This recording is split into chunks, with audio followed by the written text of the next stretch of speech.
नमस्कार. राणीज किचनमध्ये तुम्हा सर्वांचं खूप खूप स्वागत आहे. आज मी या ठिकाणी बनवणार आहे आलू गोबीची मिक्स भाजी, जी की खायला खूप छान लागते आणि बनवायला सोपी आहे. चला तर फटाफट रेसिपीला सुरुवात करूया.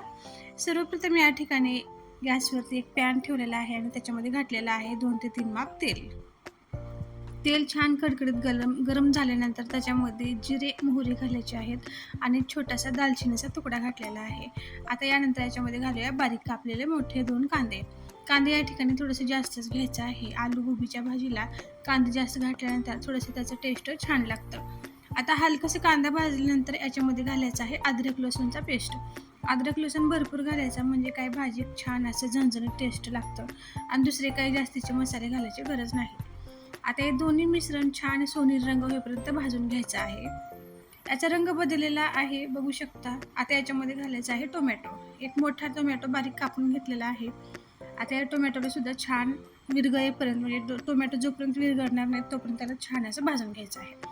चमच्याच्या सहाय्याने याला असं फोडून घ्यायचं म्हणजे पटकन टोमॅटो विरघळतात. आता याच्यामध्ये घालायचं आहे चवीपुरतं मीठ, हळद, लाल मिरची पावडर आणि अर्धा चमच कांदा लसूण मसाला घातलेला आहे. हे सर्व आपल्याला छान मिक्स करून घ्यायचं आहे. याला सुद्धा आपल्याला एक अर्धा मिनिट म्हणजे 30-40 सेकंदापर्यंत छान मध्यम गॅसवरती असं भाजून घ्यायचं आहे. म्हणजे या ठिकाणी आपल्या भाजीचा मस्त असा मसाला तयार होऊ शकतो.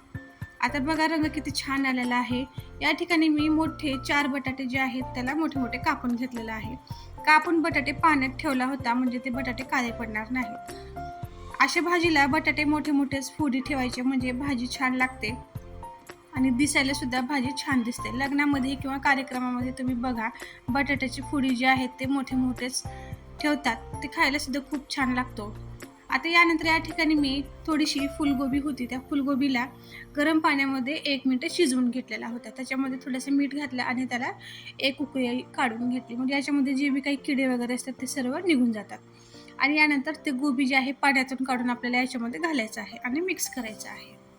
आता हे आलू गोबी छान 2 मिनिटापर्यंत असंच छान असं मिक्स करून घ्यायचं. पाणी लगेच घालायचं नाही. 2 मिनिटानंतर पाणी घालायचं. 2 मिनिट झालेले आहेत आणि आलू गोबी छान असं मिक्स झालेली आहे. आता याच ठिकाणी घालायचं आहे शेंगदाण्याचं कूट. शेंगदाण्याचं कूट आपण वरून घालायचं नाही. वरून पण घालू शकतो. पण काय होतं भाजीचा रंग पांढरा होतो.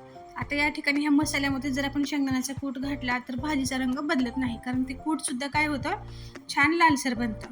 आणि जर का वरून आपण शेंगदाण्याचं कूट घातलं तर काय होतं भाजी पांढरी बनते. त्याला पाहिजे तसा रंग येत नाही. म्हणून कूट आपल्याला फोडणीमध्येच घालायचं आहे. आता यानंतर याच्यामध्ये 2 ग्लास गरम पाणी करून घातलेलं आहे. पाणी थंड घालायचं नाही. पाण्याला गरम केला, गरम करून याच्यामध्ये पाणी घालून मिक्स करून झाकून ठेवलं. झाकून आता आपल्याला याला 5 ते 6 मिनिटं शिजवून घ्यायचं आहे. आता 6-7 मिनिट झालेले आहेत आणि भाजी बघू शकता छान असे साईडला तरी सोडलेली आहे. भाजी शिजलेली आहे या ठिकाणी. आता या ठिकाणी आपण काय करूया थोडेसे 1-2 आलूचे जे फोडी आहेत ते फोडी घेऊन आपण चेक करूया की हे शिजलेत का नाही.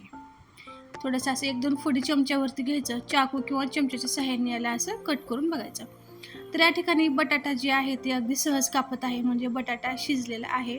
आता याच्यापेक्षा पण जास्त शिजवायचं नाही नाहीतर ते गरगट्टा तयार होतं.